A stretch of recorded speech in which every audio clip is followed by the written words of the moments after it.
AARO's getting new funding. UFO whistleblowers are failing background checks, but we now have new information about precisely who is failing those background checks and why. And we've got a lot of other stuff going on as well. We got spoon bending, we've got remote viewing, actual government analysis and investigation into those and what they show, and some other good stuff. So get in here. This is Jack with Cosmic Road. I talk about UFOs and the paranormal. Please hit like, please subscribe, share on social media, and let me know what you think in the comments below. All right, to start with, we've got a brand new article on Military Times. Senators want to boost Pentagon UFO funding. And transparency. They should boost transparency more than funding, but okay. Senators want to give the Pentagon's U.A.P. office a major funding boost to scan the skies and near space for threats from China and beyond. Part of the fallout from the Chinese spy balloon that the U.S. Jet shot down after it drifted across the U.S. continent. It's interesting that that would be the stimulus for a funding boost, if that's true, and not all the genuine UFOs. That's just so backwards, but okay, maybe that's true. I don't know. Or maybe that's just the Military Times interpretation of the event. Senator Kirsten Gillibrand announced a funding boost for AARO, tasked with researching and analyzing UAPs. And the NDA, House lawmakers have not made their funding request for the office public. The final spending bills will be debated later this summer. So yeah, it's not official yet, but this is in the works as a funding increase for AARO. Let's give Sean Kirkpatrick, the lovely Dr. Sean Kirkpatrick, some more money because he's so great. With aggression from adversaries on the rise and with incidents like the Chinese spy balloon, it's critical to our national security that we have strong air domain awareness over our homeland and around U.S. forces operating overseas, Gillibrand said. The Senate bill covers more than just the office's basic operating expenses, as the 2022 defense budget did last year. It also includes measures to reveal more of what they are finding, which will reduce the stigma around this issue of high public interest. So yeah, that would be great if we could get more transparency out of Dr. Sean Kirkpatrick. As we have seen, whistleblowers are actually afraid to go to AARO because of his stance and his obvious, alliance with the cover-up. So they are going around him. David Grush had to go around him. Now, the new laws that are in the works actually might compel them to go through AARO. They might disable the mechanism allowing them to circumvent AARO and Dr. Sean Kirkpatrick. So that would be a major problem if indeed that happens. And that is something that Ross Coulthart has talked about. So we'll see what happens there, but that could be a major blow to UFO disclosure if everything has to go through AARO. And, just as a reminder, Dr. Sean Kirkpatrick has done nothing but lie and obfuscate about all of this from the inception of AARO. And he has said that AARO doesn't even have a reason to exist. That his goal is to make these incidents other people's problem. And if he ever does find evidence of ET or craft that can defy the known laws of physics, he will send that to NASA, who has been hiding this stuff forever.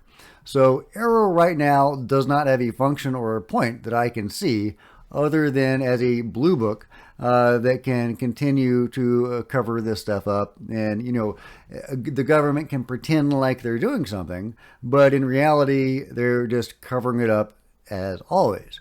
That seems to be what's going on, but I am really encouraged that this law would encourage more transparency. I don't know what shape that will take, and this law isn't official yet, so we'll see. We'll see how that goes. We'll see how that goes. I'm not super optimistic, but Gillibrand and the others are doing some things that are slightly encouraging, like shutting down special access programs potentially if they're withholding secrets from Congress. We'll see. We'll see. All right, we have new information. Speaking of Balloongate, on Balloongate.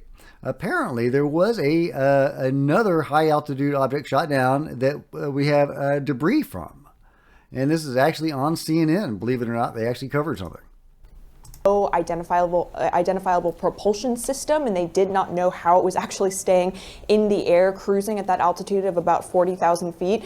So this is all added to the Pentagon's wariness of describing in more detail what this object actually is until they can get more information through the debris that they are recovering right now.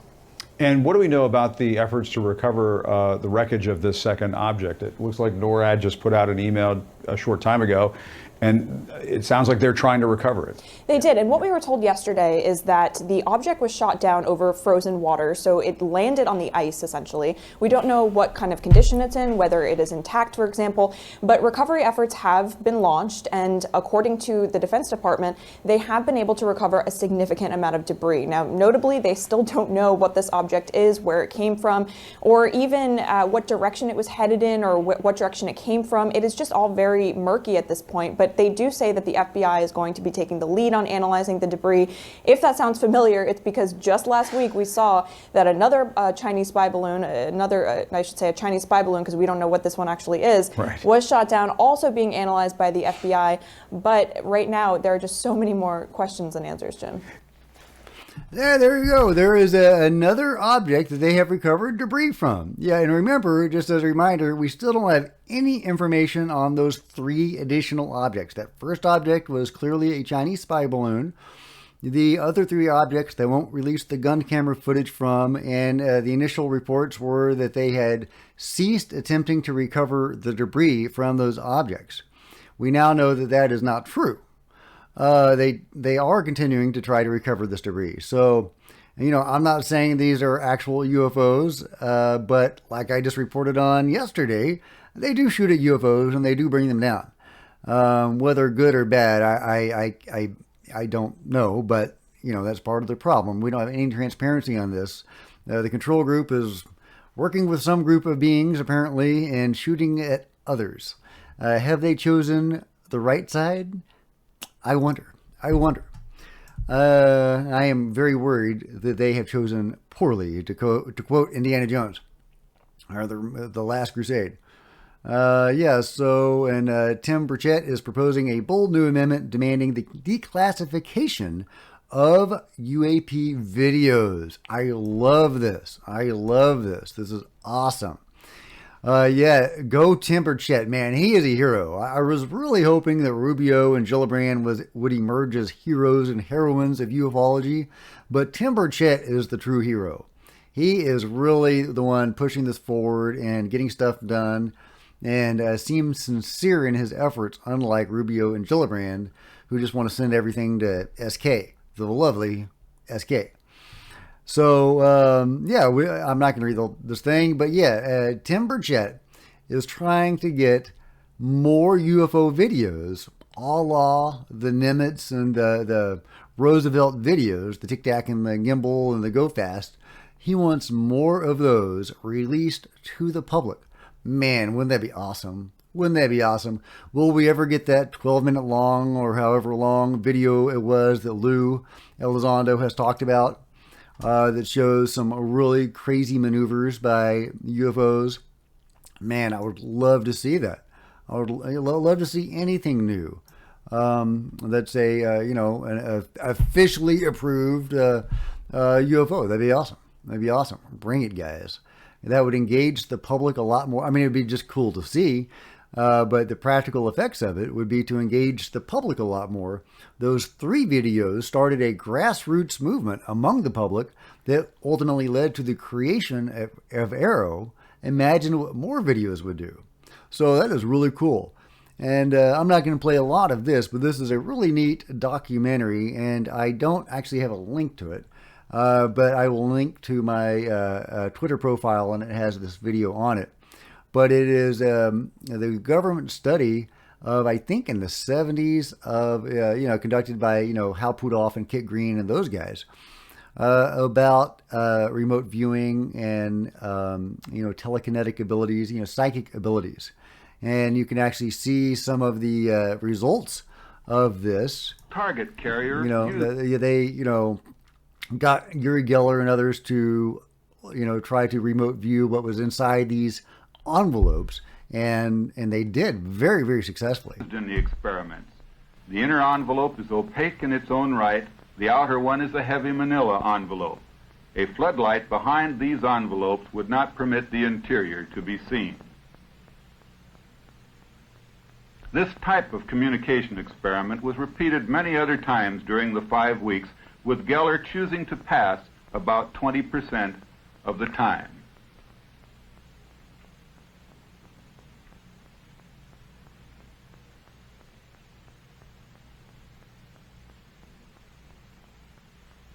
It is interesting that when he drew his response in this case, he didn't recognize the object as eyeglasses. It seemed to him to be an abstract drawing.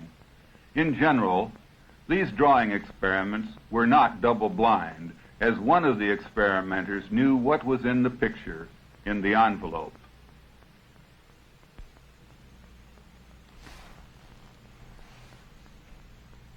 Yeah. Some of the experiments were double-blind and some weren't. But Yuri did not know what was in the envelope. Here, however, we present a case of a double-blind experiment in which someone not associated with the project comes into the experimental room, places an object into a can chosen at random from 10 aluminum cans, then puts the remainder of the numbered tops on also at random. The randomizer then leaves the area, and the experimenters enter the experimental area with Geller, with neither the experimenters nor Geller knowing which can contains the object. In this particular case, the target is a 3/4-inch steel ball, which already resides in one of the 10 cans in the box. Okay, I'm just going to skip ahead. Let's see if he got it right. Now is to determine or calls out a can top number.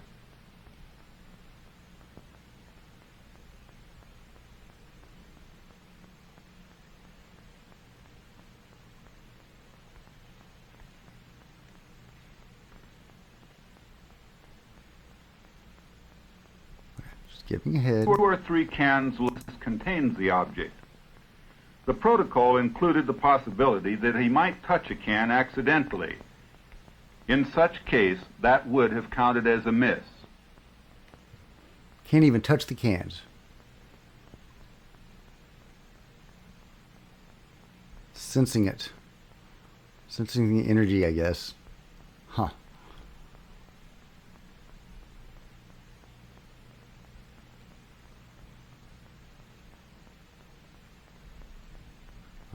Let's just see if he got Made it. his choice.